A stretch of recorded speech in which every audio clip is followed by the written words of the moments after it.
எல்லோருக்கும் வணக்கங்க. மேங்கோ குட்டையிலிருந்து மல்லிகா பேசுறேன். இன்னைக்கு நாம என்ன பார்க்க போறோம்னா வெண்டைக்காய் பக்கோடாவுங்க. வீடியோக்குள்ள போய் பார்க்கலாங்களா? பச்சை வெண்டைக்காய் 1/4 கிலோ, இந்த அளவு கருவேப்பிலை, கடலை மாவு வந்துங்க இந்த ஸ்பூன்ல 5 ஸ்பூன் எடுத்துருக்கோம். 1 ஸ்பூன் சோம்பு 1 ஸ்பூன், அரிசி மாவு 5 ஸ்பூன் எடுத்துக்கிறோங்க. இப்ப வந்து காரத்துக்கு வந்துங்க செம்மளகாய் தூள், உப்பு அவங்க தேவைக்கேற்ப உப்பும் காரமும் போட்டுக்கலாங்க. எலுமிச்சம்பழம் அரைப்பழம் எடுத்துக்கிறேங்க. இப்ப வந்து பெருங்காயத்தூள், பூண்டு இஞ்சி தட்டி வச்சிருக்கிறேங்க. இப்ப வந்துங்க வெண்டைக்காய் வந்து கட் பண்ணிட்டு வந்துடலாங்க. வெண்டைக்காய் வந்துங்க இந்த அளவுல கட் பண்ணிக்க வேணுங்க. ரொம்ப சன்னமாவும் இருக்கக்கூடாது. இந்த அளவுக்கு போதுங்க. இந்த அளவு மட்டும் ஈரத்தை நல்லா வர துணியில துவட்டிட்டு இப்ப கட் பண்ணி வச்சிருக்கிறோமுங்க. இப்ப என்ன இதெல்லாம் போட்டு பிணைஞ்சுக்கலாங்க. வெண்டைக்காய் 1/4 கிலோ போட்டிருக்கிறோம் கட் பண்ணி. இப்ப வந்து கடலைமா 5 ஸ்பூன், சோம்பும் போட்டிருக்கிறோம். இப்ப பெருங்காயத்தூள் வந்துங்க 1/2 ஸ்பூன் மட்டும் போட்டுக்கிறோம்.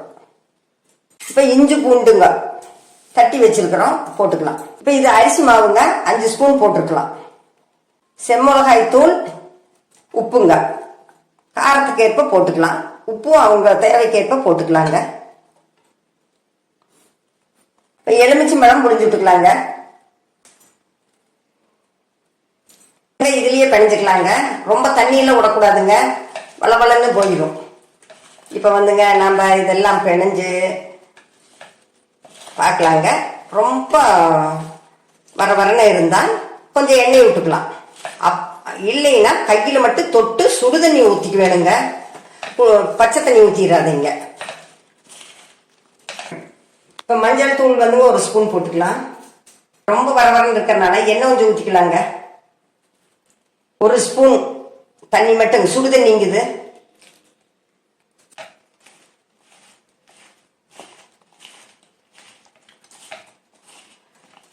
எல்லா பொருளும் போட்டு பிணைஞ்சு வச்சாச்சுங்க.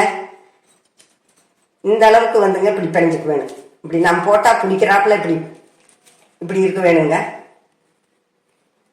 இதை பிணையும் போது, வெண்டைக்காய் பிணையும் போது உடையாத மாதிரி இருக்க வேணுங்க. இதே சைஸ்ல இருக்க வேணும். அப்பதாங்க போடும்போது நல்லா இருக்கும். அரைச்சட்டி அடுப்புல வச்சுக்கலாங்க. வச்சு எண்ணெய் ஊற்றிக்கலாங்க. கடலெண்ணெய் ஊற்றி இருக்கிறோமுங்க. அடுப்பை வச்சுக்கலாங்க.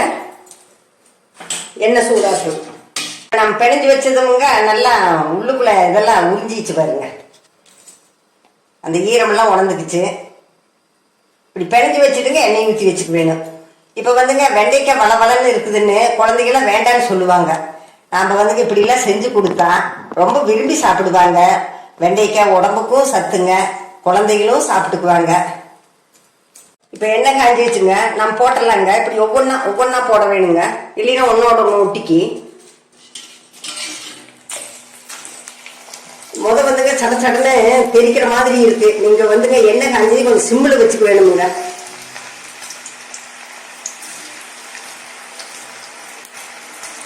எண்ணெய் நல்லா காஞ்சி போட வேணுங்க. அப்ப கிறிஸ்பியா இருக்கும். இப்ப பச்சை வெண்டைக்காய்க்கு எதுக்குங்க நல்லா சடன்னு வெடிக்கும். நீங்க எண்ணெயில பார்த்து ஜாக்கிரதையா பண்ண வேணுங்க. கெஸ்ட் எல்லாம் வந்துட்டான், வெண்டைக்காய் மட்டும் இருந்தா போதுங்க. பொருள் வந்துங்க ஒரு 5 பொருள் 6 பொருள்லயே நம்ம வந்துங்க அருமையான வெண்டைக்காய் பக்கோடா செஞ்சு கொடுத்துடலாங்க. அது டீ டைமுக்கு வந்துங்க பக்கோடா கொடுத்து டீ கொடுக்கும் போதுங்க ரொம்ப நல்லா இருக்குமுங்க. தயிர் சாதத்துக்கு பக்கோடா தொட்டுக்கலாம், ரொம்ப நல்லா இருக்குமுங்க. இது சுலபமான வேலைங்க.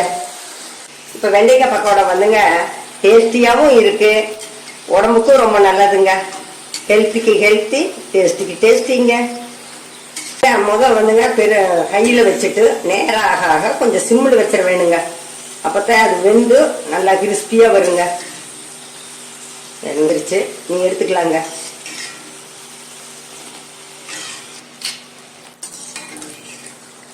வெண்டைக்காய் பக்கோடா ரெடி ஆயிருச்சுங்க, எடுத்துடலாங்க.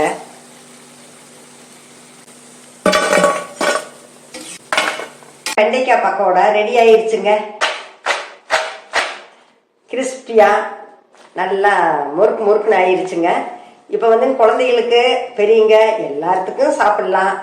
நீங்கள் வந்துங்க வாரம் ஒரு முறை செஞ்சு கொடுத்தா ரொம்ப ஹெல்த்தியாகவும் இருக்கும். நம்ம வந்து டீ டைம் சாப்பிட்றதுக்கு ரொம்ப ரொம்ப நல்லா இருக்குங்க. இந்த வீடியோ பார்த்துருப்பீங்க, உங்களுக்கு பிடிச்சிருக்குன்னு நினைக்கிறோம். பிடிச்சிருந்தா லைக் பண்ணுங்க, ஷேர் பண்ணுங்க, சப்ஸ்கிரைப் பண்ணுங்க. நன்றிங்க.